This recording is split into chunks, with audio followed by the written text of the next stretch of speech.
देखिए बच्चों, इससे पहले जो अपन ने क्वेश्चन किया था, उस क्वेश्चन में अपन से बोला गया था कि प्रारंभिक स्थिति ये है, अंतिम स्थिति वहां तक लेके जाना है। जैसे आपसे कल बोला गया था -20 डिग्री सेंटीग्रेड की बर्फ थी, उसको आपको कहां तक लेके जाना था? 100 डिग्री सेंटीग्रेड की वाष्प तक। तो प्रथम स्थिति है, अंतिम स्थिति है और आवश्यक उष्मा की मात्रा पूछी है। इस बार क्वेश्चन में देखिए आपको क्या गिवन है। यदि 0 डिग्री सेंटीग्रेड ताप वाली 20 ग्राम बर्फ, इनिशियल कंडीशन हो गई है, 160 कैलोरी उष्मा अवशोषित करती है, तो अंतिम ताप और मिश्रण के अवयव बताइए। अब की बार मुझे उष्मा की मात्रा पहले से पता है और मुझे बताना है इतनी उष्मा में कहां तक पहुंच पाएगा अपना पदार्थ। उष्मा देते जाएंगे, तापमान बढ़ता जाएगा या अवस्था परिवर्तन होती जाएगी, तो अपन को बताना है फाइनली क्या अवस्था होगी और तापमान क्या होगा। सबसे पहले अपने पास ध्यान दीजिए, 0 डिग्री सेंटीग्रेड 20 ग्राम मास लिख देते हैं अपन, 20 ग्राम है इसका। बर्फ की कहां पर दे रखी है? 0 डिग्री सेंटीग्रेड। 0 डिग्री सेंटीग्रेड की बर्फ हो गई है।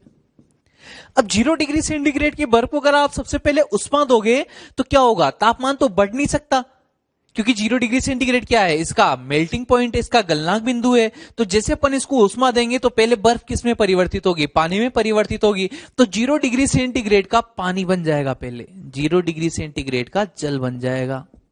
सबसे पहले ये प्रोसेस होगा, 0 डिग्री सेंटीग्रेड का जल। 0 डिग्री सेंटीग्रेड का जल, 0 डिग्री सेंटीग्रेड का जल इसके बाद में कहां तक जाएगा? 100 डिग्री सेंटीग्रेड अगर उष्मा देते रहेंगे तो 100 डिग्री सेंटीग्रेड के जल तक जाएगा। लेकिन अपने पास इतनी उष्मा नहीं है, तो ये दो प्रोसेस तक ही अपन चेक कर लेंगे। ध्यान दीजिए कितनी? 160 कैलोरी। 160 कैलोरी। यहां पर सबसे पहले अगर मैं देखूं तो Q1 की वैल्यू कितनी आएगी मेरे पास? MLF लिख दूं क्या? अवस्था परिवर्तन हो रहा है, केवल बर्फ जो है वो जल में परिवर्तित हो रहा है, केवल अवस्था परिवर्तन हो रहा है। अवस्था परिवर्तन के टाइम पे उष्मा की मात्रा ml होती है क्या? तो MLF। m is equal to कितना है? 20 ग्राम। L की वैल्यू कितनी है? 80 कैलोरी पर ग्राम, यानी कितना? 1600। यानी कि पहला प्रोसेस पूरा होने के लिए मुझे कितनी उष्मा की आवश्यकता होगी? 1600 कैलोरी की होगी। लेकिन मेरे पास केवल और केवल कितनी उष्मा है? 160 है क्या? यानी कि ये पूरी बर्फ भी जल में परिवर्तित नहीं हो पाएगी, पूरी बर्फ भी पिघल नहीं पाएगी। पूरी बर्फ भी नहीं पिघल पाएगी क्योंकि अपन को आवश्यक उष्मा की मात्रा कितनी है? 1600। लेकिन अपने पास अवेलेबल कितनी है? उपलब्ध कितनी है? केवल 160 है। तो इसके हिसाब से अपन m की वैल्यू निकाल सकते हैं। Q अवेलेबल, मुझे नहीं पता कि पूरा कितना मास पिघल जाएगा, पूरा तो नहीं पिघल रहा, लेकिन पूरा पिघलने के लिए कितना चाहिए? 1600 कैलोरी। अपने पास कितनी है? 160। तो कितना पिघल जाएगा? Q available is equal to MLF लिख देते हैं। तो Q अवेलेबल कितना है? 160। मान लिया m मास पिघल जाएगा। LF की वैल्यू कितनी है? 80। m बराबर कितना आ जाएगा? यहां से 2 ग्राम आ जाएगा। 2 ग्राम आ रहा है m बराबर, यानी कि केवल 20 में से केवल कितना पिघल पाएगा? 2 ग्राम ही पिघल पाएगा और बाकी 18 ग्राम क्या बना रहेगा? बर्फ ही बना रहेगा। और तापमान कितना है? पूरा प्रोसेस कहां पर है? 0 डिग्री सेंटीग्रेड पर। यानी कि क्या बचेगा? अंतिम ताप भी 0 डिग्री सेंटीग्रेड, क्योंकि कुछ बर्फ होगी और कुछ 0 डिग्री सेंटीग्रेड का जल होगा। तो अपन बोल देंगे अंतिम ताप। अंतिम ताप कितना हो जाएगा? 0 डिग्री सेंटीग्रेड। अवयव क्या हो जाएंगे? अवयव लिखेंगे तो कितना हो जाएगा? 2 ग्राम जल प्लस 18 ग्राम क्या बची रहेगी? बर्फ ही बची रहेगी उसमें। समझ पा रहे हो बच्चों? इस टाइप से अपन को अंतिम मिश्रण के अवयव निकालने थे और उनका तापमान निकालना था। देखिए बच्चों, नेक्स्ट क्वेश्चन। इस बार आपसे बोला गया है कि 0 डिग्री सेंटीग्रेड ताप वाली 10 ग्राम बर्फ तथा 20 ग्राम जल का मिश्रण है। मिश्रण का ताप 20 डिग्री सेंटीग्रेड बढ़ाने के लिए आवश्यक उष्मा की मात्रा। बस आपसे बोल दिया कि पूरे मिश्रण का तापमान कितना बढ़ जाना चाहिए? 20 डिग्री सेंटीग्रेड। अभी 0 डिग्री सेंटीग्रेड पर है पूरा मिश्रण, बाद में कहां पर पहुंच जाना चाहिए? 20 डिग्री सेंटीग्रेड पर। यानी कि प्रथम स्थिति भी दी है, अंतिम स्थिति भी दी है, और क्या पूछिए आपसे? उष्मा की मात्रा पूछिए। अगर उष्मा की मात्रा आपसे पूछिए तो पहले इसको कहां पर लेके जाना पड़ेगा? ध्यान दीजिए, 10 ग्राम बर्फ है, 20 ग्राम जल है, ये स्थिति है। 0 डिग्री सेंटीग्रेड तापमान है। सबसे पहले इसको उष्मा देंगे तो इसका तापमान डायरेक्ट थोड़ी बढ़ेगा। सबसे पहले क्या होना चाहिए? जब तक पूरी की पूरी बर्फ पानी में नहीं बदल जाती है तब तक तापमान बढ़ना प्रारंभ नहीं होगा। तो सबसे पहले जो 10 ग्राम बर्फ बची हुई है वो भी सबसे पहले किस में बदलेगी? पानी में बदलेगी। तो अगर अपन देखेंगे तो 10 ग्राम बर्फ जो है वो किस में बदल चुकी होगी? पानी में बदल चुकी होगी। यानी कि क्या बन जाएगा? 30 ग्राम जल बन जाएगा क्या पूरा? वो भी कहां पर? 0 डिग्री सेंटीग्रेड पर। और आवश्यक उष्मा की मात्रा प्रथम इसमें केवल अवस्था में परिवर्तन हुआ था। 20 ग्राम जल 0 डिग्री सेंटीग्रेड पर था, 20 ग्राम जल 0 डिग्री सेंटीग्रेड पर। इसने कोई उष्मा अवशोषित नहीं करी। केवल जो बर्फ था 10 ग्राम, वो 10 ग्राम बर्फ ने ही केवल उष्मा अवशोषित करी और किस में बदल गया? वो 0 डिग्री सेंटीग्रेड के जल में। तो यहां पर 10 मल्टीप्लाइड बाई 80 लिख दूं क्या मैं MLF? कितना हो जाएगा ये? 800 कैलोरी। 800 कैलोरी की उष्मा तो अपन को प्रथम प्रोसेस में चाहिए। अब इसके बाद मुझे क्या है, अभी तो मिश्रण का तापमान बढ़ा ही नहीं है, अभी तो केवल और केवल किस में परिवर्तित हुआ है? ये जल में परिवर्तित हुआ है। यहां पे भी 0 डिग्री सेंटीग्रेड, यहां पर भी 0। अब मैं चाहता हूं कि मिश्रण का ताप बढ़ जाए, तो मिश्रण का ताप बढ़ जाए तो ये कहां पर चल जाना चाहिए? 20 डिग्री सेंटीग्रेड के जल पर चल जाना चाहिए। ये 30 ग्राम जल पूरा 20 डिग्री सेंटीग्रेड तापमान पर चल जाना चाहिए। सेकंड प्रोसेस की बात करें तो यहां पर अगर मैं Q2 लिखूं तो Q2 इज इक्वल टू क्या हो जाएगा? अब की बार अवस्था में कोई परिवर्तन नहीं हुआ है, केवल और केवल ताप में परिवर्तन हुआ है। 0 डिग्री सेंटीग्रेड से 20 डिग्री सेंटीग्रेड हो चुका है तापमान। और जब भी तापमान में परिवर्तन होता है तो उष्मा की मात्रा ms डेल्टा टी से लिखी जाती है, ms डेल्टा टी। मास कितना है? पूरा 30 ग्राम का तापमान बढ़ा है 30, s की वैल्यू 1, डेल्टा टी कितना हो जाएगा? 20, यानी कितना आ जाएगा ये? 600 कैलोरी। अगर बात करें तो टोटल कितना हो चुका है? 800 कैलोरी प्लस 600 कैलोरी, यानी कि अगर Q टोटल लिखा जाए, अगर Q टोटल लिखा जाए तो Q total is equal to कितना आ जाएगा? 1400 कैलोरी आ जाएगा। मिश्रण था 10 ग्राम बर्फ थी, 20 ग्राम जल था। पहले किस में बदलेगा? सबसे पहले बर्फ जब तक पूरी की पूरी पानी नहीं बन जाता है तब तक तापमान बढ़ना प्रारंभ नहीं होगा। पहले पूरा ये जल में बदल चुका है, अब फिर जल का तापमान बढ़ेगा। दूसरा तरीका, अगर अपन इसको जल्दी से करना चाहिए, पूरा प्रोसेस जो एक्चुअल में हुआ होगा वो वाला प्रोसेस है ये। लेकिन अगर अपन को डायरेक्ट, अपन को मुझे फाइनली करना क्या था? तापमान ही बढ़ाना था 20 डिग्री सेंटीग्रेड। तो मिश्रण में 2 ही घटक थे, एक तो 20 ग्राम जल और एक 10 ग्राम बर्फ। अगर मैं दोनों का तापमान 20 डिग्री सेंटीग्रेड बढ़ा देता तो वहां से भी मुझे डायरेक्ट इनडायरेक्टली वही वाली वैल्यू मिल जाती। ध्यान दीजिए मेथड सेकंड, देखिए सभी बच्चे ध्यान दीजिए। एक घटक तो है मेरे पास 10 ग्राम जल, 10 ग्राम बर्फ। दूसरा घटक है मेरे पास 20 ग्राम जल। ये भी 0 डिग्री सेंटीग्रेड, ये भी 0 डिग्री सेंटीग्रेड। मैं क्या चाहता हूं कि पूरा मुझे 30 ग्राम मिल जाना चाहिए, और कहां पर मिलना चाहिए? 20 डिग्री सेंटीग्रेड पर मिलना चाहिए। इसको तो अपन डायरेक्ट ले जा सकते हैं 20 डिग्री सेंटीग्रेड बढ़ा के, ये बढ़ा दिया 20 डिग्री सेंटीग्रेड। कितना हो जाएगा? ms delta T. Q2 is equal to ms delta T. Mass की वैल्यू बोलिए कितनी हो जाएगी? 20। s की वैल्यू कितनी हो जाएगी? 1। डेल्टा टी कितना आ जाएगा? डेल्टा टी कितना आ जाएगा? 20 आ जाएगा। यानी कि ये कितना आ चुका है? 400 कैलोरी। यानी कि 400 कैलोरी तो ये वाला जो घटक था, एक घटक था ये कितनी ऊर्जा खाएगा? 400 कैलोरी उसमें अपन से लेगा 20 डिग्री सेंटीग्रेड तक जाने में। और जो दूसरा वाला घटक था वो कितना लेगा 20 डिग्री सेंटीग्रेड जाने में? देखिए ये 10 ग्राम बर्फ है, बर्फ डायरेक्ट 20 डिग्री सेंटीग्रेड पर नहीं जाएगी, पहले किस में आएगी? 0 डिग्री सेंटीग्रेड के जल पर आएगी। तो जब ये 0 डिग्री सेंटीग्रेड के जल पर आएगी तो यहां पर अपन क्या लिख दें? Q1 इज इक्वल टू कितना हो जाएगा? MLF कर दूं, MLF कितना हो जाएगा? ये 800 कैलोरी। Q2 की बात करें, ये भी 20 डिग्री सेंटीग्रेड पर आएगा। अब जल बन चुका है 0 डिग्री सेंटीग्रेड पर, जल बन चुका है। अगर जल बन चुका है, अब ये 20 डिग्री सेंटीग्रेड के जल पर आएगा तो क्या ms डेल्टा टी लिख दिया जाए? इसके लिए भी ms डेल्टा टी लिखेंगे तो Q1 डैश बराबर m कितना? 10, s की वैल्यू 1, डेल्टा टी 20, यानी कितना हो जाएगा? 1000, यानी कि कितना हो जाएगा? 200 हो जाएगा। यानी कि इस वाले ने तो टोटल कितनी कैलोरी ली है?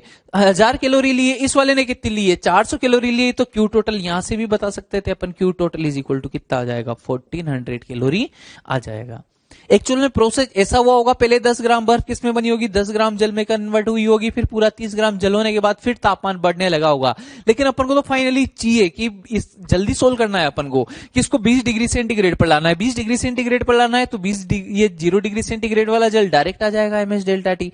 जो 10 ग्राम बर्फ है वो पहले जल में परिवर्तित हुई होगी, फिर 20 डिग्री सेंटीग्रेड पर आई होगी। तो अपन यहां से ऐसे लिख सकते हैं डायरेक्ट इसको सोल्व करके। देखिए बच्चों, अब की बार आपको वही कंटेंट दे रखा है। 5 ग्राम बर्फ है, उसकी प्रथम स्थिति दे रखी है -20 डिग्री सेंटीग्रेड, तापमान दे रखा है उसका -20 डिग्री सेंटीग्रेड। आपको अब की बार अंतिम बिंदु नहीं दिया, आपको बार दे दिया कि उष्मा की मात्रा ये देनी है आपको, और अंतिम बिंदु बताइए कि जब अपन उसको 500 कैलोरी उष्मा दे देंगे तो -20 डिग्री सेंटीग्रेड ताप वाली जो 5 ग्राम बर्फ थी वो किस स्थिति तक पहुंच चुकी होगी। प्रथम स्थिति है, उष्मा की मात्रा आपके पास है, और अंतिम स्थिति आपको बतानी है। तो वही सबसे पहले -5 ग्राम बर्फ लिख देंगे, -5 ग्राम बर्फ -20 डिग्री सेंटीग्रेड ताप पर, -20 डिग्री सेंटीग्रेड ताप वाली बर्फ है। मुझे पता है सबसे पहले जो बर्फ रहेगी वो कहां पे जाएगी? सबसे पहले जो बर्फ रहेगी वो किधर जाएगी? 0 डिग्री सेंटीग्रेड की बर्फ पर जाएगी। जब भी उष्मा देंगे तो ये 0 डिग्री सेंटीग्रेड की बर्फ 0 डिग्री सेंटीग्रेड की बर्फ के लिए अगर बात करें तो केवल तापमान में परिवर्तन हुआ है, यहां तक इसके अवस्था में कोई परिवर्तन नहीं हुआ है, केवल और केवल ताप में परिवर्तन हो रहा है। तो इसके लिए ms डेल्टा टी लिख दिया जाएगा। Q1 is equal to ms delta T. Mass कितना है 5 ग्राम, s की वैल्यू 1, डेल्टा टी 20, 1/2। इसके लिए लिख रहे हैं तो कितना हो जाएगा ये 1/2। कितना आ जाएगा यहां से अपने पास में 50 कैलोरी। पहला प्रोसेस कंप्लीट हो गया। इतनी हीट तो है अपने पास 500 कैलोरी है, इसमें तो कितनी चाहिए केवल 50 ही चाहिए, यानी कि ये वाला तो पूरा होगा ही होगा प्रोसेस। फिर पूरी की पूरी बर्फ किस में बदलेगी, जल में बदल जाएगी। अवस्था परिवर्तन, अब 0 डिग्री सेंटीग्रेड इसका गलनांक आ चुका है, यानी कि अब तापमान बढ़ना संभव नहीं है। पहले पूरी की पूरी बर्फ किस में बदलेगी, जल में बदलेगी। तो ये 0 डिग्री सेंटीग्रेड का क्या बन जाएगा, जल बन जाएगा। अवस्था परिवर्तन हो रहा है केवल, यानी कि इस प्रोसेस के लिए Q2 इज इक्वल टू क्या लिख दिया जाएगा, mLF लिख दिया जाएगा। मास कितना था 5 ग्राम था, 5 मल्टीप्लाइड बाई 80 कितना हो गया है 400 हो गया। 50 कैलोरी और ये 400, अभी तक भी कितनी काम आई है, केवल 450 ही काम आई है। अपने पास कितनी है 500 कैलोरी, यानी कि 50 कैलोरी अभी भी अपने पास बची हुई है। यानी कि ये वाला प्रोसेस तो पूरा हो जाएगा। पूरी की पूरी 5 ग्राम जो बर्फ है वो किस में बदल चुकी होगी, जल में बदल चुकी होगी। अभी तक केवल 450 कैलोरी उसमें ली है। अब 50 कैलोरी और बची, क्योंकि अपन को 500 ही देनी है इसको। 50 इस वाले प्रोसेस में काम आ गई, 400 इसमें काम आ गए। अब केवल कितनी बची है, 50 बची है। देखें तो अब 0 डिग्री सेंटीग्रेड का जल कहां पर जाएगा, 100 डिग्री सेंटीग्रेड के जल पर। लेकिन अगर इसके लिए मैं निकालू value Q3 is equal to कितना आ जाएगा, ms डेल्टा टी कर दिया जाए। अगर मास की बात करें तो 5 ग्राम है, s की जल के लिए s की वैल्यू 1 होती है, डेल्टा टी 100 हो गया। यानी कि यहां पर कितनी चाहिए मुझे, 500 कैलोरी चाहिए। यानी कि ये वाला प्रोसेस पूरा नहीं हो पाएगा। जो जल का पूरा जल बन चुका था उसका 1 डिग्री सेंटीग्रेड 2 डिग्री सेंटीग्रेड या तापमान कुछ कम बढ़ेगा, पूरा 100 तक नहीं बढ़ पाएगा। क्योंकि 100 तक बढ़ाने के लिए कितनी चाहिए, 500 चाहिए। जबकि मेरे पास 50 यहां खर्च हो गई, 400 यहां खर्च हो गई, केवल कितनी बची थी, 50 बची थी। लेकिन इसके लिए तो कितनी चाहिए, 500 चाहिए।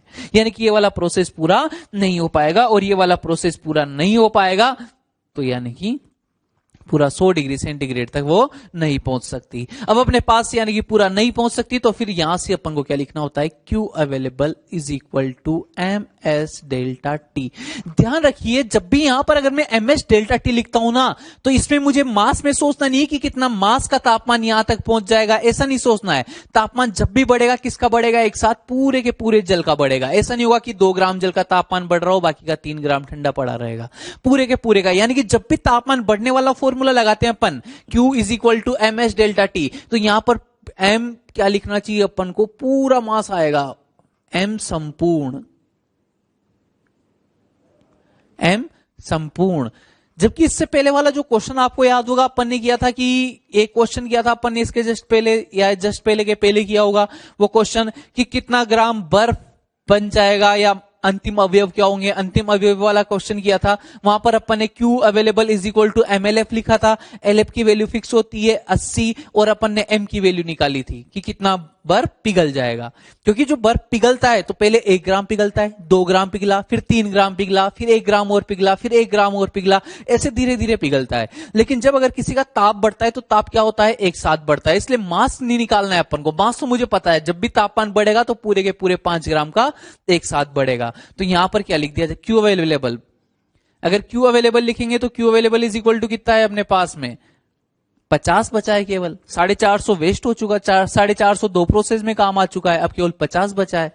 मास बोलिए, मास कितना है 5 ग्राम है। एस की वैल्यू कितनी 1, डेल्टा टी यानी कि T माइनस 0, 0 से आगे T ताप तक जा रहे हैं अपन। तो तापमान कितना आ जाएगा अपने पास में यहां से 10 डिग्री सेंटीग्रेड। यानी कि ध्यान दीजिए, सबसे पहले 5 ग्राम बर्फ थी, -20 डिग्री सेंटीग्रेड पर थी। पहला प्रोसेस अपन ने निकाला, उष्मा की मात्रा फिक्स कर दी अपन ने। अब की बार अंतिम स्थिति मुझे बतानी है और उष्मा की मात्रा फिक्स है कितनी, 500 कैलोरी है। अभी तक अपन को क्या होता था, अंतिम स्थिति पता होती थी तो अपन वहां तक लेके जाते थे एक एक करके और उष्मा टोटल कैलकुलेट कर लेते थे। अब की बार उष्मा पहले से दे रखी है, अंतिम स्थिति बतानी है कि अंतिम ताप क्या होगा। पहला प्रोसेस चेक किया कि पहला पूरा हो पाएगा नहीं हो पाएगा। पहला बेशक पूरा हो रहा है, बेशक पहला प्रोसेस पूरा हो गया। 50 कैलोरी चाहिए केवल, मेरे पास कितनी है 500 है। दूसरा प्रोसेस चेक किया, 50 यहां खत्म हो गए, अब कितनी बची मेरे पास 450 बची हुई है। फिर दूसरे प्रोसेस के लिए चेक किया मैंने, कितनी आ रही दूसरे प्रोसेस में 400 काम आ रही है, अभी भी 50 मेरे पास बची हुई है। तीसरा प्रोसेस के लिए चेक किया मैंने तो 500 चाह रही थी मुझे, 500 कैलोरी उष्मा मुझे चाहिए थी, लेकिन मेरे पास केवल कितनी थी 50 ही थी। अगर 50 ही थी तो यानी कि ये वाला प्रोसेस पूरा नहीं हो पाएगा। पूरे 5 ग्राम जल का ताप 100 डिग्री सेंटीग्रेड तक तो नहीं बढ़ पाएगा, तो अपन ने मान लिया कहां तक बढ़ जाएगा, टी तक बढ़ जाएगा। तो डेल्टा टी को क्या लिख दिया, टी माइनस 0, 0 से टी तक बढ़ रहा है तापमान। तो अंतिम ताप अपने पास कितना है, 10 डिग्री सेंटीग्रेड। ये बात अपन को ध्यान रखनी है। जब भी ऐसे अगर लास्ट वाला प्रोसेस बचे उसमें मुझे उष्मा की मात्रा पूरी नहीं हो रही हो मेरे पास और एमएस डेल्टा टी का फॉर्मूला लगाना हो, तो वहां पे मास पूरा लिखना ही होता है। इस बात को आप ध्यान रख लेना, मास हमेशा पूरा लिखना होता है जब भी डेल्टा टी वाला फॉर्मूला लगता है, एमएस डेल्टा टी। क्योंकि जब भी अगर तापमान बढ़ता है तो संपूर्ण वस्तु का एक साथ बढ़ेगा। देखिए बच्चों, अब की बार आपसे बोला गया है 20 ग्राम बर्फ माइनस 40 डिग्री सेंटीग्रेड ताप पर, यानी कि बर्फ की तुम्हें कंटेंट दे दिया 20 ग्राम बर्फ, उसकी प्रथम स्थिति तुम्हें पता है माइनस 40 डिग्री सेंटीग्रेड के ताप पर है वो। 8 ग्राम बर्फ को पिघलाने के लिए आवश्यक उष्मा की मात्रा, आपकी बार उष्मा की मात्रा नहीं दी, उष्मा की मात्रा तो आपको निकालनी है, आपको अंतिम स्थिति दे दी है इनडायरेक्टली। आपसे बोला गया है 8 ग्राम बर्फ पिघलानी है, 8 ग्राम बर्फ पिघलानी है, यानी कि 8 ग्राम, अंत में अपने पास में क्या बचना चाहिए, 8 ग्राम बर्फ और बाकी क्या बचना चाहिए, जल बस। 8 ग्राम बर्फ पिघलानी है यानी कि 8 ग्राम बर्फ पिघल कर क्या बन जाएगी, जल बन जाएगी। यानी कि अंत में अपने पास 8 ग्राम तो जल होना चाहिए, बाकी क्या बनी रहनी चाहिए, बर्फ बनी रहनी चाहिए। और जब बर्फ और जल का मिश्रण रहेगा यानी कि तापमान कितना रहेगा, 0 डिग्री सेंटीग्रेड रहेगा। अंतिम स्थिति इनडायरेक्टली दे रखी इस बार, अंतिम स्थिति तक मैं आपको लेके चलता हूं, ध्यान दीजिए। माइनस 40 डिग्री सेंटीग्रेड ताप वाली बर्फ है भाई साहब, माइनस 40 डिग्री सेंटीग्रेड ताप वाली अगर बर्फ है और वो भी कितनी अपने पास, कुल 20 ग्राम है। माइनस 40 डिग्री सेंटीग्रेड से पहले कहां पर जाएंगे, 0 डिग्री सेंटीग्राम की बर्फ पर जाएंगे। 0 डिग्री सेंटीग्रेड ग्राम की बर्फ पर गए और 0 डिग्री सेंटीग्राम की बर्फ पर जाने के बाद में पूरी की पूरी 0 ये आ गई 20 ग्राम 0 डिग्री सेंटीग्राम की बर्फ। लेकिन अब मुझे पूरे की पूरे 20 ग्राम नहीं पिघलानी, मुझे केवल और केवल कितना पिघलाना है, 8 ग्राम ही पिघलाना है। 8 ग्राम ही बर्फ जो है वो पिघलनी चाहिए, 8 ग्राम बर्फ पिघलनी चाहिए। तो यानी कि 8 ग्राम तो क्या बन जाएगा, जल बन जाएगा, प्लस 12 ग्राम क्या बनी रहनी चाहिए, बर्फ ही बनी रहनी चाहिए। और जब तक पूरा बर्फ नहीं पिघल जाता है तब तक तापमान कितना बना रहेगा, 0 डिग्री सेंटीग्रेड, यानी कि 0 डिग्री सेंटीग्रेड पर रहेगा मिश्रण। समझ पाए होंगे आप मेरी बात को। अंतिम स्थिति आपको इनडायरेक्टली दे रखी थी, पहले पूरा का पूरा बर्फ कहां पे जाएगा, 0 डिग्री सेंटीग्रेड पर, 0 डिग्री सेंटीग्रेड से फिर क्या बनेगा, 8 ग्राम जल बनेगा। केवल 8 ग्राम ही पिघलना चाहिए पहले प्रोसेस में। Q1 is equal to MS delta T, mass कितना है 20 ग्राम, 20 ग्राम। एस की वैल्यू बर्फ के लिए 1/2, डेल्टा टी कितना हो जाएगा 40, यानी कितनी आ जाएगी ये वाली वैल्यू अपने पास में, 400 कैलोरी आ जाएगी। अब यहां से देखिए, यहां से पूरा 20 ग्राम को नहीं पिघलाना है, केवल 8 ग्राम पिघलाना है। 12 ग्राम तो क्या रहना चाहिए, बर्फ ही रहना चाहिए। अगर मुझे 8 ग्राम पिघलाना है तो MLF में मास कितना आ जाएगा, केवल 8 ग्राम आ जाएगा, ये कितना आ जाएगा 640 कैलोरी। और अगर Q टोटल की बात की जाए तो Q टोटल अपने पास में कितना आ जाएगा, पहले प्रक्रम में 400, दूसरे में 640, यानी कि Q टोटल अपने पास में हो जाएगा 1040 कैलोरी। समझ पाए होंगे आप लोग मेरी बात को। पहले मुझे कहां तक, अंतिम स्थिति मुझे इनडायरेक्टली दे रखी है, 8 ग्राम बर्फ पिघल जानी चाहिए, यानी कि 8 ग्राम बर्फ पिघल के जल बन जाएगा, बाकी 12 ग्राम क्या रहनी चाहिए, बर्फ ही रहनी चाहिए। तो मैं उस स्थिति तक ले गया इसको। लेकिन एक बात आपके दिमाग में क्वेश्चन आना चाहिए था और नहीं आया हो तो मैं बता देता हूं आपको। जब आपको 8 ग्राम जल ही बनाना था, केवल 8 ग्राम बर्फ को पिघलाना था, तो आपने पूरी की पूरी 20 ग्राम बर्फ को 0 डिग्री सेंटीग्रेड पर क्यों लेके गए, केवल 8 ग्राम बर्फ को ही ले जाते। यहां से जो अपन ने मिश्रण का तापमान -40 से 0 किया, तो अपन यहां पे भी 8 ही लिख देते, केवल 8 ग्राम को 0 डिग्री सेंटीग्रेड पर ले जाते, 8 को ही क्या कर देते, पिघला देते। आप लोग मेरे क्वेश्चन को समझ पाए होंगे। जैसे अपन को 8 ग्राम जल बनाना था यहां पर, तो मैंने क्या किया, -40 डिग्री सेंटीग्रेड पर पूरी 20 ग्राम बर्फ को कहां पर लाया, 0 डिग्री सेंटीग्रेड पर, फिर केवल 8 ग्राम को पिघलाया, तो मैं तापमान भी केवल 8 ग्राम का ही बढ़ा देता। ये मेरा क्वेश्चन है। तो सुनिए इसका आंसर क्या होता है कि अपन ने बोला था कि जब भी तापमान बढ़ेगा तो पूरे के पूरे संपूर्ण द्रव्यमान का एक साथ बढ़ेगा। तापमान बढ़ेगा, अगर अपन उष्मा देते जा रहे हैं किसी घटक को, तो जब भी तापमान बढ़ेगा तो पूरे का एक साथ बढ़ेगा। ऐसा नहीं हो सकता कि आप 8 ग्राम बर्फ को तो गर्म करते जाओ इधर से और बाकी की पर कोई फर्क नहीं पड़ेगा, ऐसा नहीं होगा। जब आप 8 ग्राम को गर्म करोगे तो बाकी पूरी भी इसके साथ साथ गर्म होती रहेगी। इसलिए जब भी तापमान mh डेल्टा टी लगाते हैं तो अपन को मास जो लिखना होता है वो पूरा मास लिखना होता है, संपूर्ण मास लिखना होता है। ये मैं पिछले क्वेश्चन में आपको समझाना चाह रहा था कि जब भी तापमान बढ़ेगा तो संपूर्ण द्रव्यमान का एक साथ बढ़ेगा। इसलिए मैं केवल 8 ग्राम को 0 डिग्री सेंटीग्रेड पर नहीं ला सकता। अगर मुझे यहां से तापमान बढ़ाकर 0 डिग्री सेंटीग्रेड पर लाना है तो पूरी की पूरी 20 ग्राम का मुझे तापमान बढ़ाना है, जबकि मुझे पिघलाना केवल कितनी को था, 8 ग्राम को। लेकिन फिर भी मैंने तापमान पूरी बर्फ का बढ़ाया है, 20 ग्राम का तापमान बढ़ाया पूरे के पूरे 20 ग्राम का। क्यों? क्योंकि ऐसा संभव नहीं है कि आप केवल 8 ग्राम का ताप बढ़ा दे। जैसे मान लीजिए आप भगोनी में चाय बना रहे हो, तो ऐसा नहीं कि आप यूं बोल दो 5 कप चाय बनानी है तो आप ऐसा गर्म इस टाइप से उसको गर्म नहीं कर सकते कि 2 कप पहले से अलग से बन जाए और फिर 3 कप बाद में बन जाए। पूरी बनेगी तो पांचों की पांचों कप एक साथ बनेगी। यानी कि जब भी तापमान बढ़ता है तो तापमान बढ़ता है तो पूरे का एक साथ बढ़ता है। लेकिन जो पिघलने वाला प्रोसेस होता है, यहां से जब अवस्था परिवर्तन की बात आती है तो 1-1 ग्राम का अवस्था परिवर्तन होता है। ऐसे पहले 1 ग्राम बना होगा, फिर थोड़ा और पिघला होगा, फिर बर्फ ऐसे ही तो पिघलती है, पहले थोड़ी पिघल गई, फिर और पिघल गई, फिर और पिघल गई। तो अपन को केवल 8 ग्राम ही पिघलानी थी। जैसे 8 ग्राम पिघल गई वैसे अपन ने उष्मा देना बंद कर दिया। तो यहां पर अपन मास को कम ले सकते हैं, कम ले लिया जा सकता है। लेकिन जब भी mh डेल्टा टी की बात करेंगे तो अपन को संपूर्ण मास ही लिखना होगा। जिस कंटेंट को आप पूरे को उष्मा दे रहे हो उसका संपूर्ण मास आपको लिखना पड़ेगा। देखिए बच्चों, वो अपन पढ़ रहे हैं कैलोरीमिति का सिद्धांत। क्या पढ़ने वाले हैं अपन? कैलोरीमिति का सिद्धांत। कैलोरीमिति का सिद्धांत पढ़ रहे हैं। देखो अभी तक अपन ने जो भी क्वेश्चन किए इस चैप्टर में, लास्ट वाले क्वेश्चंस की बात कर रहा हूं कि अपने पास एक कंटेंट होता था, एक कोई भी पदार्थ होता था, उसकी प्रथम स्थिति अपन को पता होती थी और अगर उष्मा की मात्रा दे दी जाए तो अंतिम स्थिति अपन निकालते थे, या अगर अंतिम स्थिति पता हो तो फिर उष्मा की मात्रा अपन निकालते थे। इसी टाइप के क्वेश्चन होते थे। लेकिन जो अपन वो उस पदार्थ को अपन उष्मा दे रहे थे, जो पदार्थ को अपन उष्मा दे रहे थे वो उष्मा आ कहां से रही थी अपने पास? वो पदार्थ को अपन उष्मा दे रहे थे अंतिम स्थिति तक ले जाने के लिए, तो वो उष्मा अपने पास में आ कहां से रही थी?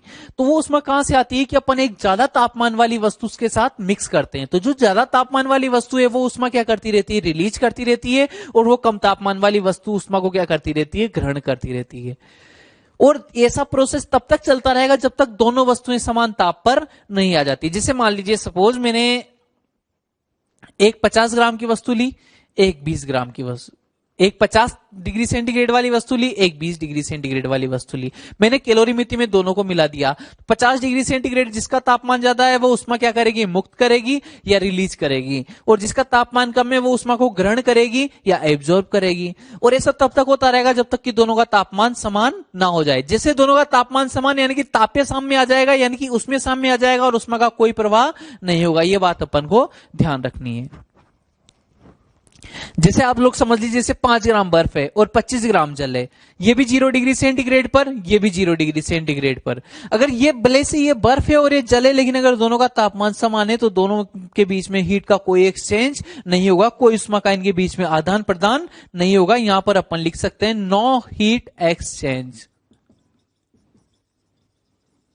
उष्मा का कोई आदान प्रदान नहीं होगा। उष्मा का आदान प्रदान होने के लिए तापांतर होना आवश्यक है, अवस्था परिवर्तन होना आवश्यक नहीं है। दोनों की अवस्था अलग अलग है, उससे मुझे कोई लेना देना नहीं है। इसका तापमान कम है, इसका तापमान ज्यादा होता तब जाके उष्मा का आदान प्रदान होता। अभी दोनों का तापमान समान है, ये भी 0 डिग्री सेंटीग्रेड की बर्फ है, ये भी 0 डिग्री सेंटीग्रेड का जल है। 0 डिग्री सेंटीग्रेड का जल कभी भी 0 डिग्री सेंटीग्रेड की बर्फ को उष्मा स्थानांतरित नहीं कर सकता, क्योंकि अपन ने पढ़ा है उष्मा स्थानांतरण के लिए तापांतर होना आवश्यक है। देखिए यदि भिन्न भिन्न ताप वाली दो वस्तुओं, अब दो वस्तुएं अलग अलग क्या हो सकती है? एक ठोस एक द्रव। जैसे बर्फ मिला दिया, पानी मिला दिया। या फिर दोनों क्या हो सकते हैं? या फिर दोनों द्रव भी हो सकते हैं। जैसे एक तो ठंडा पानी, एक गर्म पानी, दोनों को मिक्स कर दिया आपने, दोनों द्रव भी हो सकते हैं।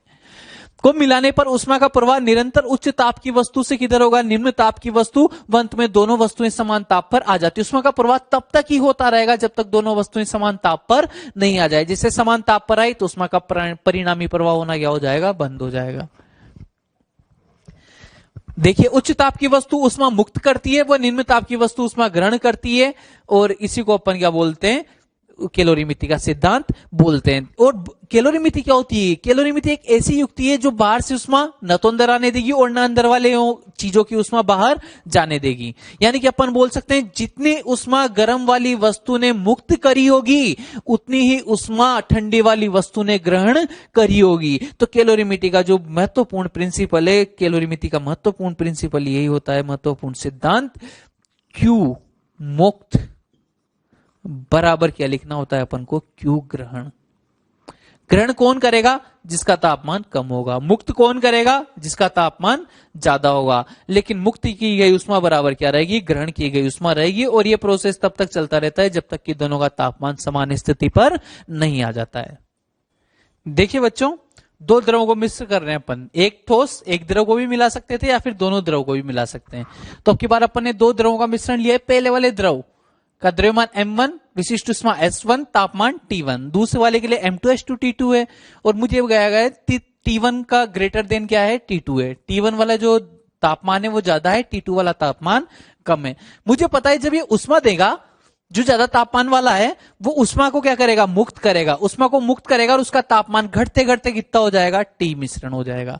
जो कम तापमान वाला है वो उष्मा को ग्रहण करेगा, उसका तापमान बढ़ते बढ़ते कितना हो जाएगा? T मिक्सर हो जाएगा और दोनों का तापमान क्या हो जाएगा? समान हो जाएगा। उसके बाद उष्मा का आदान प्रदान बंद हो जाएगा। तो T मिक्सर की वैल्यू T1 से क्या रहेगी? कम, और कम तापमान वाले से क्या रहेगी? ज्यादा रहेगी। ये बात आप समझ पा रहे होंगे। एक 50 डिग्री सेंटीग्रेड का मिलाऊंगा, एक 30 का मिलाऊंगा तो अंतिम तापमान 40 रहेगा, 42 रहेगा। यानी कि ज्यादा वाले तापमान से तो कम रहता है और कम वाले तापमान से ज्यादा रहेगा। दोनों के बीच में रहता है मिश्रण का तापमान। मुझे पता है इसने उष्मा दी होगी, इसने उष्मा ग्रहण करी होगी। अगर दोनों कैलोरीमिति के अंदर है तो मैं बोल सकता हूं Q given is equal to क्या रहेगा? Q एब्जॉर्ब, मुक्त की गई उष्मा बराबर ग्रहण की गई उष्मा।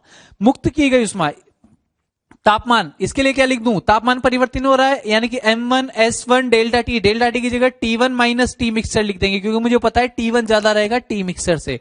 तो ये वाली वैल्यू मुझे क्या रखनी है? पॉजिटिव। ग्रहण की गई उष्मा, ग्रहण की गई उष्मा की बात करेंगे तो क्या आ जाएगा? M2H2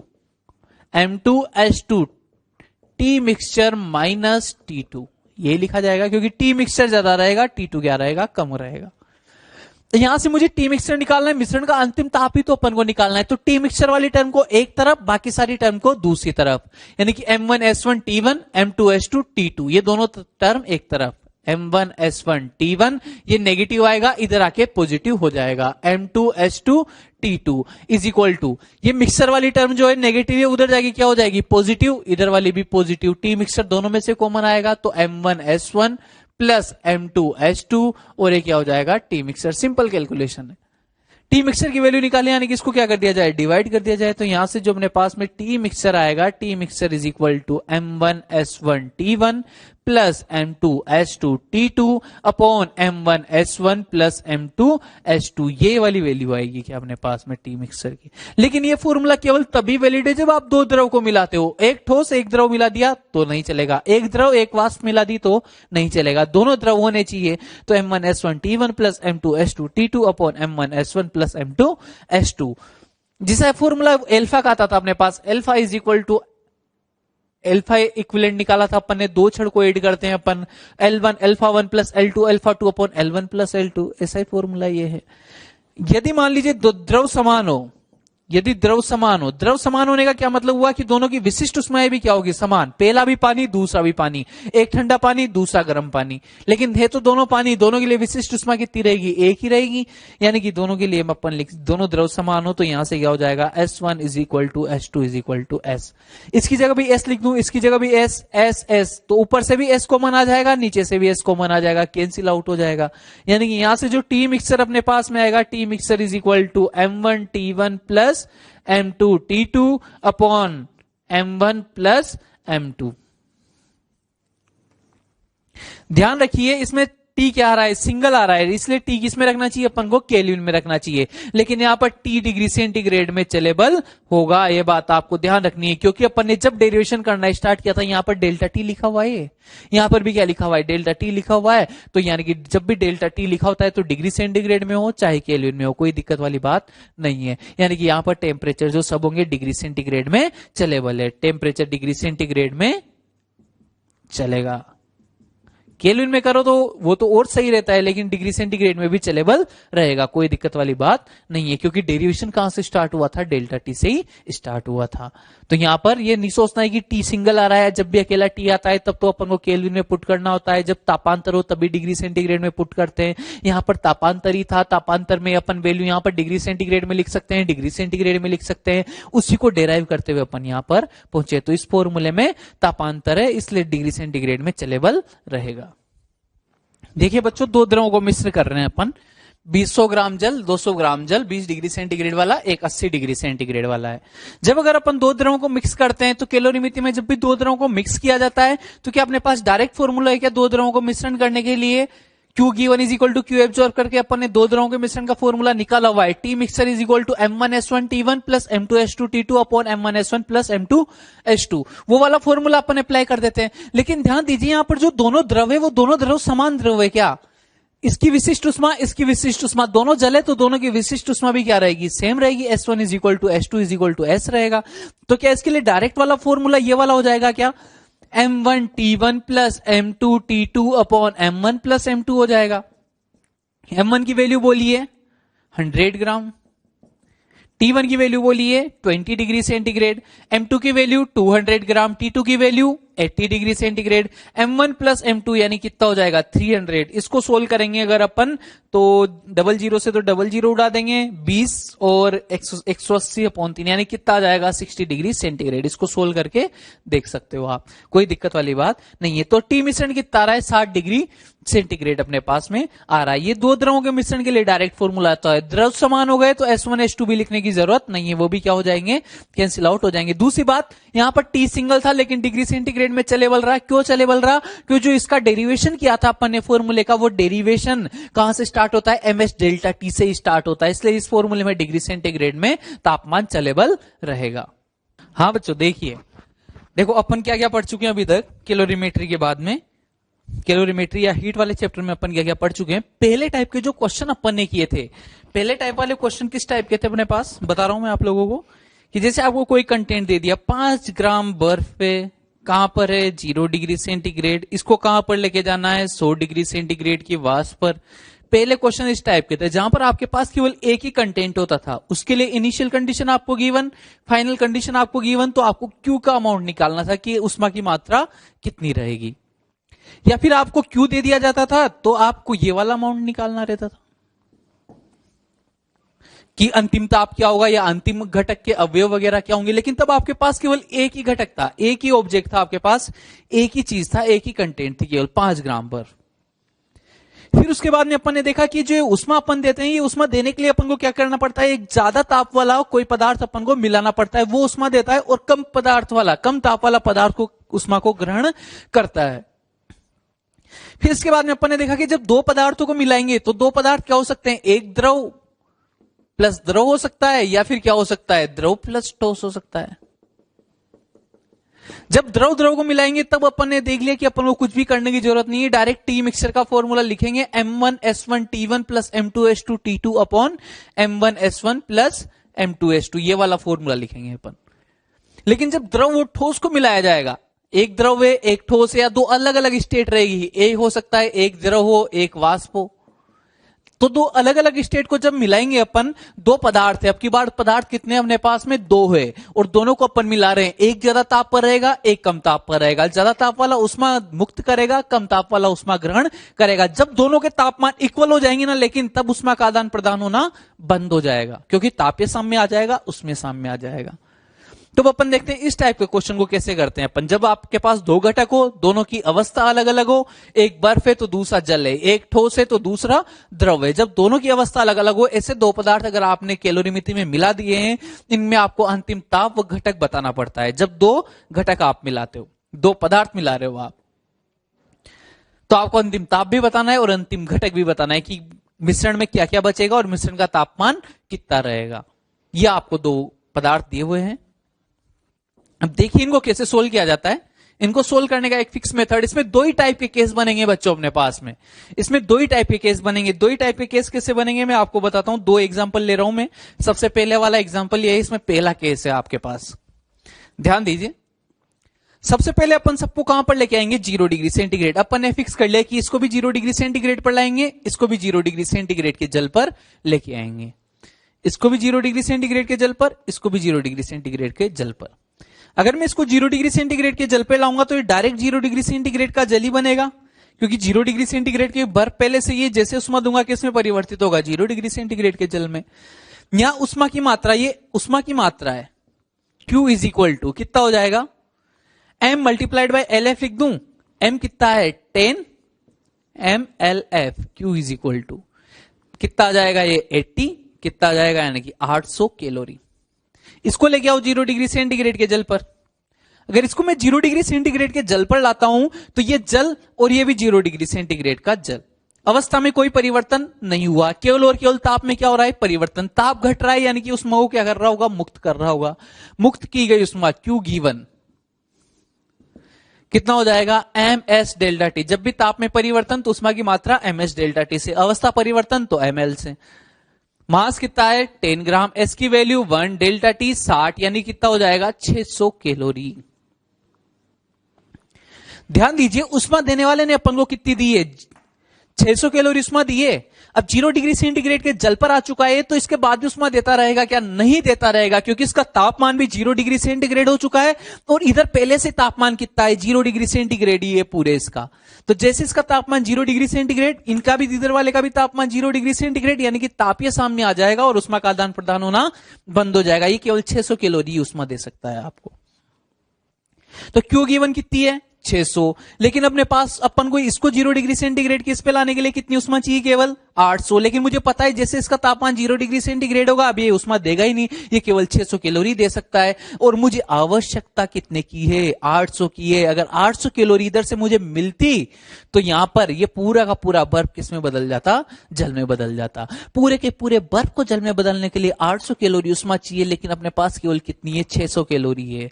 और याद कीजिए मैंने आपको ऐसा एक क्वेश्चन करवाया था पहले, जब आपको बर्फ 2 ग्राम बर्फ थी और आप 20 ग्राम बर्फ थी और आपके पास 160 कैलोरी उष्मा थी केवल, तो आपको 20 ग्राम बर्फ को पानी में बदलने के लिए, जल में बदलने के लिए, ये 0 डिग्री सेंटीग्रेड पर थी बर्फ, इसको अगर आपको जल में बदलना था 0 डिग्री सेंटीग्रेड के में, तो MLF से ये Q कितना चाहिए था अपन को, 1600 चाहिए था। लेकिन 1600 अपने पास नहीं था, तो फिर अपन ने निकाला था कि पूरा मास 20 ग्राम तो नहीं पिघल सकता, तो अपन वो मास निकालेंगे जो पिघल सकता है, वो द्रव्यमान पता करेंगे। तो अपन ने लिख दिया था भाई Q अवेलेबल कितना था अपने पास 160, MLF मास मुझे पता लगाना है कितना पिघलेगा, तो यहां से मेरे पास आया था कि M इज इक्वल टू कितना पिघलेगा, केवल 2 ग्राम। वैसी कंडीशन अभी अपने पास है। अब के बाद जो हुई उष्मा देने वाला है उसने कितनी दी है, 600 कैलोरी। पूरे बर्फ को पिघलाने के लिए कितनी चाहिए, 800 कैलोरी। यानी कि पूरा बर्फ तो नहीं पिघल पाएगा, मुझे देखना पड़ेगा कि 600 कैलोरी में कितना बर्फ पिघल पाएगा। समझ पा रहे होंगे आप लोग मेरी बात को। जो ज्यादा तापमान पर है वो उष्मा दे रहा है, देने वाले ने 600 दी है, आवश्यकता कितनी की, 800 की। यानी कि ये प्रोसेस पूरा नहीं हो सकता है। अगर ये प्रक्रम पूरा नहीं हो सकता है तो कितना द्रव्यमान पिघल पाएगा, 10 ग्राम तो पूरा जल में परिवर्तित नहीं हो पाएगा। तो यहां से अपन इसको सोल्व करें अगर इस वाले को, तो Q available is equal to क्या लिख दिया जाएगा, MLF। Q अवेलेबल कितना है 600, मास मुझे पता करना है, LF की वैल्यू 80 होती है, M इज इक्वल टू कितना आ जाएगा 7.5 ग्राम। यानी कि मैं बोल सकता हूं कि 7.5 ग्राम बर्फ ही पिघल पाएगी, 2.5 तो क्या रह जाएगी, बर्फ ही बनी रह जाएगी और उष्मा खत्म हो जाएगी। समझ पा रहे होंगे आप लोग मेरे बात को। केवल 7.5 ग्राम ही बर्फ किस में बदल पाएगी, जल में परिवर्तित रह जाएगी, बाकी 2.5 ग्राम क्या बनी रह जाएगी, बर्फ। अब ध्यान दीजिए, अगर मैं अवयव लिखता हूं इसके, तो अवयव क्या हो चुके हैं, यहां से ये भी जल है, पूरा का पूरा 10 ग्राम जल 0 डिग्री सेंटीग्रेड के तापमान पर, और यहां से 7.5 ग्राम जल और बन चुका है। तो टोटल कितना हो जाएगा मेरे पास, 17.5 ग्राम तो जल हो जाएगा, प्लस 2.5 ग्राम क्या हो जाएगा, बर्फ हो जाएगा। ये पूरा का पूरा बर्फ और ये जल का जो मिश्रण रहेगा, ये भी 0 डिग्री सेंटीग्रेड पर, ये भी कहां पर है, 0 डिग्री सेंटीग्रेड। और बर्फ और जल दोनों मिश्रण में हो तो फिर उनका तापमान कितना है, 0 डिग्री सेंटीग्रेड। ये 0 डिग्री सेंटीग्रेड पर ही दोनों साम्य अवस्था में रह सकते हैं। तो अगर मिश्रण का ताप मुझे पता करना हो, ये मिश्रण के अवयव और ये मिश्रण का ताप, मिश्रण का ताप कितना हो जाएगा बच्चों, 0 डिग्री सेंटीग्रेड। ये पहली टाइप का क्वेश्चन था जब देने वाले ने हीट कम दी हो और आवश्यकता कितने की थी, ज्यादा की थी। दूसरा केस क्या बनेगा कि अगर ये वाली हीट ज्यादा हो जाती, देने वाला ज्यादा देता और आवश्यकता किसकी होती, कम की होती। दूसरा केस वो वाला पढ़ेंगे अपन। समझ पा रहे होंगे बच्चों? तभी Q गिवन क्या है, कम है। Q गिवन क्या है, कम है। और जब भी Q गिवन लेस देन क्या हो जाता है, Q गिवन लेस देन क्या हो जाता है, Q रिक्वायर्ड हो जाता है। तो अपन को हमेशा यही करना रहेगा कि इधर वाला पूरा बर्फ पानी में नहीं बदल पाएगा, कुछ पार्टी पानी में बदल पाएगा और वे वैल्यू अपन निकाल लेंगे। और मिश्रण का ताप कितना रहेगा, 0 डिग्री सेंटीग्रेड। ऐसे क्वेश्चन में घटक बताना, इसके अवयव बताना ज्यादा इंपॉर्टेंट है कि मिश्रण के घटक क्या क्या रहेंगे, क्योंकि तापमान तो कितना रहेगा, 0 डिग्री सेंटीग्रेड रहेगा ही रहेगा जब भी अगर बर्फ और जल है तो। देखिए बच्चों, अब नेक्स्ट जो सेकंड टाइप वाला क्वेश्चन है, सेकंड टाइप वाला क्वेश्चन देखना है अपन को। सबसे पहले दोनों को कहां पर लाएंगे, 0 डिग्री सेंटीग्रेड के जल पर। इसको 0 डिग्री सेंटीग्रेड के जल पर लाएंगे तो क्या बनेगा, Q is equal to, Q given is equal to क्या लिखा जाएगा, MS डेल्टा T लिखा जाएगा। मास कितना है, 10 ग्राम। S की वैल्यू 1, डेल्टा T कितना हो जाएगा, 100, यानी कितना आएगा, 1000 कैलोरी आएगा। और जबकि अगर इसको कन्वर्ट करेंगे अपन 0 डिग्री सेंटीग्रेड के जल पर, तो Q इज इक्वल टू कितना आएगा, MLF, Q रिक्वायर्ड। और यहां से Q required is equal to mass कितना है 10 और LF की वैल्यू कितनी हो जाएगी 80, यानी कितना आ जाएगा, ये 800 कैलोरी आ जाएगा बच्चों। अब की बार देखिए, देने वाले ने उसमें कितनी दी अपन को, 800 कैलोरी। और ये जो कम तापमान वाली वस्तु थी उसको 0 डिग्री सेंटीग्रेड पर जाने के लिए केवल कितना चाहिए, 800 कैलोरी चाहिए। अब की बार Q गिवन ज्यादा है क्या, Q रिक्वायर्ड से? मुझे पता है Q गिवन क्या है, ज्यादा है। किससे, Q रिक्वायर्ड से। ये सेकंड टाइप वाला केस हो गया। अब देखो, 1000 कैलोरी इसने दी थी, इसने कितनी काम में ली होगी, 800 कैलोरी काम में ली होगी। ये भी 0 डिग्री सेंटीग्रेड के जल पर आ चुका है, ये भी 0 डिग्री सेंटीग्रेड का जल बन चुका है। इसने 1000 दी थी, इसने कितनी काम में ली, केवल 800, यानी कि 200 अभी भी उसमें कैलोरी मिति में घूम रही होगी। 200 उसमें अभी भी फ्री है अपने पास, 200 कैलोरी उसमें अभी भी अपने पास बची हुई है। तो इस केस में अपन क्या करते हैं, Q रिमेनिंग, Q शेष कितना बचेगा अपने पास, Q remaining is equal to Q given minus Q required. Q given minus Q required. देने वाले ने ज्यादा दिए अब की बार उसमें, तो 1000 माइनस 800 कैलोरी, यानी कितना हो जाएगा, 200 कैलोरी इसमें मेरे पास बची हुई है। और जल देखिए, जल कितना आ चुका है, 10 ग्राम जल ये रहा, 10 ग्राम जल ये रहा, 20 ग्राम जल हो चुका है मेरे पास 0 डिग्री सेंटीग्रेड के तापमान पर, और 200 कैलोरी उसमें बची हुई है। अब अगर पूरा 20 ग्राम जल 0 डिग्री सेंटीग्रेड पर है अपने पास, 10 ग्राम ये रहा, 10 ग्राम ये रहा, सब 0 डिग्री सेंटीग्रेड पर आ चुके हैं, और अभी भी उसमें कितनी बची हुई है, 200 कैलोरी। तो जो 200 कैलोरी उसमें है, अब 0 डिग्री सेंटीग्रेड का जल है, तो अब उसका अवस्था परिवर्तन तो होगा नहीं। अब तो जैसे उसमें मिलेगी तो पूरे के पूरे 0 डिग्री सेंटीग्रेड का जल का तापमान बढ़ना स्टार्ट हो जाएगा। तो अगर अपन बोल दें कि 200 कैलोरी अब क्या करेगा, जो पूरा 20 ग्राम जल आया है 0 डिग्री सेंटीग्रेड का, इस पूरे 20 ग्राम का तापमान ये बढ़ाना स्टार्ट कर देगा। और तापमान कितना बढ़ा पाएगा, ये अपन को चेक करना है, तापमान कितना होगा। तो क्या अपन लिख दे, क्या Q शेष is equal to M mixture, यहां पर ध्यान रखना है, M mixture S delta T। जब भी अगर शेष उष्मा बचती है तो शेष उष्मा जो बचेगी 0 डिग्री सेंटीग्रेड चलाने के बाद, वो पूरे मिश्रण का तापमान एक साथ बढ़ाएगी। तो पूरे मिश्रण का तापमान अगर एक साथ बढ़ाएगी तो पूरे 20 ग्राम जल, S की वैल्यू 1 और Q शेष कितना था 200, और डेल्टा T को क्या मैं T माइनस 0 लिख दूं क्या, अभी 0 डिग्री सेंटीग्रेड पर है, अंतिम तापमान लीजिए T हो जाता है, तो डेल्टा T क्या लिखा जाएगा, T माइनस 0। यहां से T की वैल्यू निकाले तो T इज इक्वल टू कितना आ जाएगा, 10 डिग्री सेंटीग्रेड आ जाएगा। अगर आपको फिर भी क्रॉस चेक करना हो तो इसको भी इधर 10 डिग्री सेंटीग्रेड तक ले आओ, इसको भी 100 से केवल कहां तक लाओ, 10 डिग्री सेंटीग्रेड तक। दोनों वैल्यू आपको क्या मिलेगी, सेम मिलेगी। Q given is equal to क्या मिलेगा, Q एब्जॉर्ब। आंसर आने के बाद आप ऐसे उनको क्रॉस चेक कर सकते हो। ठीक है बच्चों, दो ही केस है अपने पास में। पहला वाला केस था, उसमें Q अपने पास Q रिक्वायर्ड क्या रहता है, ज्यादा रहता है, तो पूरा बर्फ ही जल में नहीं बदल पाता है, यानी कि फिर अपन M की वैल्यू निकालते हैं कितना बदलेगा। इस वाले में जो Q शेष रहता है, फिर Q शेष इज इक्वल टू क्या लिखना होता है, M mixture S delta T लिखना होता है। ये दो टाइप के क्वेश्चन अपने पास होते हैं सामान्यतया, और कभी कभार एक आध क्वेश्चन जो एक्स्ट्रा टाइप के आते हैं उनको एक्स्ट्रा तरीके से अपन को करना रहेगा, खुद को सोच के करना रहेगा। बाकी मैक्सिमम क्वेश्चन इन दो टाइप के ही आपके पास रहने वाले हैं।